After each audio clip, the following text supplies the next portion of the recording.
आज हम डिस्कस कर लेते हैं मैकेनिज्म ऑफ फोटोसिंथेसिस कि फोटोसिंथेसिस का क्या मैकेनिज्म है, वो हमें डिस्कस करना है।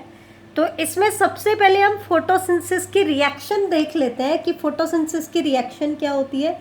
तो नेट रिएक्शन हम क्या लिखते हैं, 6CO2 plus 12 water in the presence of sunlight and chlorophyll give rise to C6H12O6 plus 6 water plus 6O2। ये नेट रिएक्शन होती है फोटोसिंथेसिस की। आपको पता है 6 CO2 मॉलिक्यूल यूज करता है, 12 वाटर मॉलिक्यूल यूज करेगा और सनलाइट और क्लोरोफिल की प्रेजेंस में एक ग्लूकोज मॉलिक्यूल बनाएगा, 6 ऑक्सीजन मॉलिक्यूल लिबरेट हो जाते हैं और साथ में 6 मेटाबॉलिक वाटर, इस वाटर को हम बोलेंगे मेटाबॉलिक वाटर, ये प्रोड्यूस होते हैं। तो एक एक कंपोनेंट मैं आपको बता देती हूँ। ये जो ऑक्सीजन प्रोड्यूस हो रही है, सबसे मेन चीज क्या है, ये ऑक्सीजन कहाँ से निकलेगी, वाटर की ऑक्सीजन से निकलेगी। किससे निकलेगी, वाटर की ऑक्सीजन। और वाटर का जो हाइड्रोजन है वो कहाँ कहाँ यूज होगा, कार्बोहाइड्रेट बनाने में, मतलब ग्लूकोज बनाने में, और मेटाबॉलिक वाटर बनाने में यूज होता है। ठीक है। और जो CO2 के अंदर जो ऑक्सीजन है ना बेटा, वो कभी भी O2 की फॉर्म में लिबरेट नहीं होती है। वो ऑक्सीजन या तो ग्लूकोज बनाने में यूज हो जाती है या फिर वाटर के अंदर रिलीज हो जाती है। किसके अंदर रिलीज हो जाती है, वाटर। सबसे मेन चीज यही है कि ऑक्सीजन कहाँ से लिबरेट हो रही है, ऑक्सीजन वाटर से लिबरेट हो रही है। तो ये चीज ध्यान रखना, ये सबसे मेन पार्ट है। अब हम आते हैं फोटोसिंथेसिस के मैकेनिज्म को लेकर के। मैं बिल्कुल भी फास्ट नहीं चलने वाली हूँ, बिल्कुल आराम आराम से चलूंगी। जितना समझ में आए उतना बता देना, जहाँ पे यूं लगे कि ज्यादा हो गया तो कोई बात नहीं, नेक्स्ट क्लास में। दिख रहा। मैकेनिज्म ऑफ फोटोसिंथेसिस को हम फर्दर 2 कैटेगरी में डिवाइड करेंगे, that is light reaction and dark reaction. ठीक है। लाइट रिएक्शन हम किन्हें कहते हैं, ऐसे इवेंट्स जो लाइट की प्रेजेंस में होते हैं उनको हम क्या कहते हैं, लाइट रिएक्शन। और डार्क रिएक्शन हम किन्हें कहते हैं, ऐसे इवेंट जो लाइट की एब्सेंस में होते हैं। लेकिन इसका मतलब ये नहीं है कि ये लाइट डिपेंडेंट नहीं है, लाइट के प्रोडक्ट के ऊपर डिपेंड रहते हैं, लेकिन डायरेक्टली इनको लाइट नहीं चाहिए होती। दूसरा पॉइंट जो इम्पॉर्टेंट है वो ये है कि लाइट रिएक्शन को हम फोटोकेमिकल फेज भी कहते हैं या हिल रिएक्शन भी कहते हैं। ध्यान रहे, लाइट रिएक्शन को ही हम क्या कहते हैं, photochemical phase and hill reaction. Similarly जो डार्क रिएक्शन होती है, it is also called biosynthetic phase और ब्लैकमैन्स रिएक्शन। लाइट रिएक्शन को हिल रिएक्शन भी बोलते हैं, डार्क को ब्लैकमैन्स रिएक्शन बोलते हैं। लाइट रिएक्शन को फोटोकेमिकल फेज कहते हैं, डार्क रिएक्शन को बायोसिंथेटिक फेज कहते हैं। ठीक है। अब हम देख लेते हैं लाइट रिएक्शन में कौन कौन से इवेंट होंगे और डार्क रिएक्शन में कौन कौन से इवेंट होंगे। अगर हम पहले सुपरफिशियली देखें तो लाइट रिएक्शन में क्या होता है, सबसे पहले तो जो लाइट एनर्जी आ रही है, तो जो हमारे फोटोसिंथेटिक पिगमेंट है दैट इज क्लोरोफिल। क्लोरोफिल क्या करता है, इस लाइट एनर्जी को ट्रैप करेगा, एब्जॉर्ब करेगा, ट्रैप करेगा। ट्रैप करके इसको किस में कन्वर्ट कर देगा, केमिकल एनर्जी में कन्वर्ट कर देगा। ध्यान रहे, लाइट रिएक्शन में क्या होता है, लाइट एनर्जी को कन्वर्ट किया जाता है किसमें, केमिकल एनर्जी। और आगे हमने डिटेल में पढ़ा था कि ये जो इवेंट होता है ये कौन करता है, ये एबिलिटी होती है रिएक्शन सेंटर के पास। किसके पास एबिलिटी होती है, ये रिएक्शन सेंटर के पास ये एबिलिटी होती है कि वो लाइट एनर्जी को किस में कन्वर्ट कर सकता है, केमिकल एनर्जी में कन्वर्ट कर सकता है।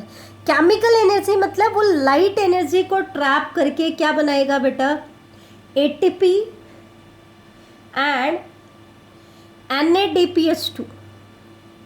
क्या बनाएगा, NADPH2 बनाएगा, NADPH प्लस HIN। बेटा ध्यान रहे, रेस्पिरेशन में NADH2 बनता है और फोटोसिंथेसिस में NADPH बनता है। ये चीज़ आपको ध्यान होनी चाहिए। तो लाइट रिएक्शन में एक तो क्या हुआ, लाइट के जो फोटोसिंथेटिक पिगमेंट होते हैं वो लाइट एनर्जी को ट्रैप करते हैं, फिर लाइट एनर्जी को केमिकल एनर्जी में कन्वर्ट करते हैं और एटीपी और NADPH2 की सिंथेसिस करते हैं। दूसरा इवेंट इसमें क्या होता है, splitting of water, water split होता है। स्प्लिटिंग ऑफ वाटर किस लिए, क्योंकि एक तो वाटर हाइड्रोजन डोनर का काम कर रहा है और दूसरा इसी से ऑक्सीजन भी लिबरेट होगी। तो वाटर जो है वो स्प्लिट हो जाएगा किस में, हाइड्रोजन एंड ऑक्सीजन में। कैसे, पहले तो ये हाइड्रोजन आयन और हाइड्रोक्सिल आयन में टूटता है, फिर हाइड्रोक्सिल आयन मिलकर के क्या बना देते हैं बेटा, आपका फर्दर हाइड्रोजन और ऑक्सीजन में लिबरेट हो जाते हैं। तो दूसरा इवेंट इसमें क्या हुआ, स्प्लिटिंग ऑफ वाटर, तो इससे ऑक्सीजन भी लिबरेट हो जाती है। तो ये सारे इवेंट किस में होंगे, लाइट रिएक्शन में। एटीपी NADPH2 की सिंथेसिस, वाटर की स्प्लिटिंग और ऑक्सीजन का रिलीज, ये तो किस में होने हैं, लाइट रिएक्शन में होने। तो फिर डार्क रिएक्शन में क्या होना है, अभी तक हमने सिर्फ लाइट एनर्जी को ट्रैप किया है, उससे प्लांट ने फूड तो सिंथेसाइज किया ही नहीं, CO2 तो यूज़ किया ही नहीं है। तो CO2 का जो फिक्सेशन होता है वो CO2 फिक्सेशन कहाँ होगा, डार्क रिएक्शन में होगा। अब वो CO2 का फिक्सेशन कैसे होगा, या उसको हम कह सकते हैं रिडक्शन ऑफ CO2। CO2 का हम रिडक्शन कर रहे हैं, दैट मीन्स उसमें हाइड्रोजन ऐड कर रहे हैं और हाइड्रोजन ऐड करके उसको किस में कन्वर्ट कर रहे हैं, कार्बोहाइड्रेट में कन्वर्ट कर रहे हैं। किस में कन्वर्ट कर रहे हैं, कार्बोहाइड्रेट्स। अब ये कार्बोहाइड्रेट्स में इसका रिडक्शन कैसे होता है, वो अलग अलग प्लांट में उसका मैकेनिज्म क्या होता है बेटा, अलग अलग होता है। तो 3 टाइप के प्लांट्स हम यहाँ पर पढ़ेंगे, C3 plants, C4 plants and CAM plants. कौन कौन से पढ़ेंगे, C3 plants, C4 plants and CAM plants. C3 plants जो होते हैं उनके अंदर सिर्फ C3 साइकिल होती है। C3 साइकिल को हम C3 साइकिल क्यों कहते हैं, क्योंकि उसका जो फर्स्ट स्टेबल प्रोडक्ट होगा वो 3 कार्बन का होगा। C4 प्लांट में बेटा इनिशियली तो C4 साइकिल होती है, लेकिन साथ में C3 साइकिल भी उनमें होती है। जो डीकार्बोक्सिलेशन रिएक्शन से जो इंटरनल CO2 प्रोड्यूस होगी उसको फिक्स कौन करेगा, C3 साइकिल करेगा। तो C3 प्लांट्स में तो सिर्फ C3 साइकिल होती है, C4 प्लांट में C4 और C3 दोनों साइकिल्स होती है। दैट मीन्स C3 साइकिल क्या है, यूनिवर्सल साइकिल है।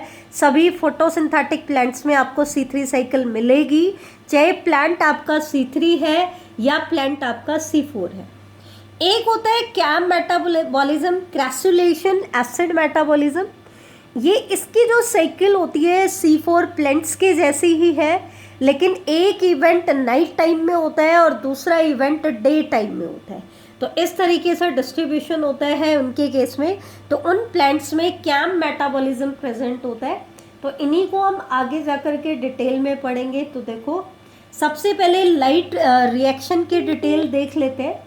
स्प्लिटिंग ऑफ वाटर कैसे होता है वो सबसे पहले देख लेते हैं। स्प्लिटिंग ऑफ वाटर कैसे होगा, ऑक्सीजन कैसे लिबरेट होगी, और फिर NADPH2 और ATP बनता है।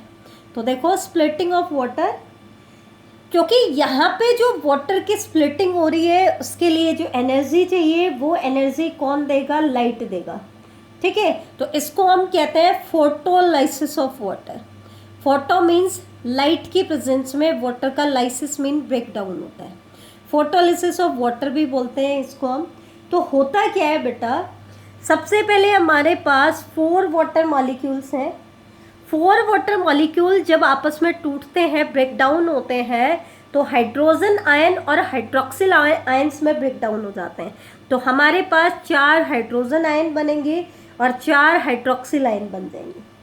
इसके बाद ये जो 4 हाइड्रोजन आयन बने तो हाइड्रोजन लिबरेट हो गया, ये तो प्रोटॉन ग्रेडियंट डेवलप करने में हेल्प करेंगे। और जो 4 हाइड्रोक्सिल आयन्स हैं इनके ऊपर बेटा ऑक्सीजन इवॉल्विंग कॉम्प्लेक्स इनके ऊपर रिएक्ट करेगा। ऑक्सीजन इवॉल्विंग कॉम्प्लेक्स को जेड एंजाइम भी कहा जाता है। ये चीज़ आप ध्यान रखना। ये एक पूरा का पूरा कॉम्प्लेक्स होता है क्योंकि कई सारे एक्टिवेटर इसके लिए चाहिए, जैसे कि manganese 2+ ion, calcium 2+ ion, chlorine ion, ठीक है। तो ये कई तरह के इनके केस में आयंस चाहिए होता है। तो जब 4 हाइड्रोक्सिल आयंस इनके ऊपर ऑक्सीजन इवॉल्विंग कॉम्प्लेक्स इनके ऊपर रिएक्ट करता है तो ये बना लेते हैं 2 water molecule plus 1 oxygen liberate हो जाती है, साथ में 4 इलेक्ट्रॉन यूज हो जाते हैं। एक्चुअल में क्या होता है, ये जो मैग्नीज 2+ आयन होता है इसका मेन फंक्शन होता है to remove electron from hydroxyl ion. ये हाइड्रोक्सिल आयंस में से इलेक्ट्रॉन को रिमूव करता है। और कैल्शियम आयन और क्लोराइड आयन जो होते हैं they are required for liberation of oxygen. ये किस लिए चाहिए, ऑक्सीजन के लिबरेशन के लिए चाहिए। तो सभी इस कॉम्प्लेक्स में जितने भी आयंस होते हैं उनका सबका अलग अलग फंक्शन होता है। मैग्नीज 2+ आयन तो हाइड्रोक्सिल में से इलेक्ट्रॉन को रिमूव करेगा और कैल्शियम आयन और क्लोराइड आयन इसमें से ऑक्सीजन को लिबरेट करेंगे। तो ये मैंने आपको बता दिया स्प्लिटिंग ऑफ वाटर। तो यहाँ से जो इलेक्ट्रॉन निकलेंगे और जो ये प्रोटॉन निकले हैं ये क्या करते हैं बेटा, आगे जा कर के एटीपी और NADPH2 की फॉर्मेशन कराते हैं, ठीक है। तो वो इसके केस में असिमिलेटरी पावर जो है वो सिंथेसाइज हो जाती है। तो होता क्या है, असिमिलेटरी पावर की फॉर्मेशन कैसे होती है वो देख लो। एटीपी और NADPH2 कैसे बनेंगे, तो जो इलेक्ट्रॉन फोटोलिसिस ऑफ वाटर से रिलीज हुए हैं उन इलेक्ट्रॉन को कौन पिकअप करता है, रिएक्शन सेंटर। कौन सा reaction centre, photolysis of water किससे एसोसिएटेड होता है, फोटोसिस्टम 2 से एसोसिएटेड होता है और उसका रिएक्शन सेंटर होता है P680। और ये इलेक्ट्रॉन जो इसको वाटर के फोटोलिसिस से मिले हैं ये अलग अलग इलेक्ट्रॉन कैरियर से पास आउट होंगे। तो जब ये साइटोक्रोम BF से पास होते हैं तो एटीपी की सिंथेसिस करते हैं और लास्टली फोटोसिस्टम 1 के पास ये इलेक्ट्रॉन जाएंगे और फोटोसिस्टम 1 के पास जाने के बाद सबसे लास्ट में ये इलेक्ट्रॉन पास आउट होते हैं NADP रिडक्टेज एंजाइम के पास।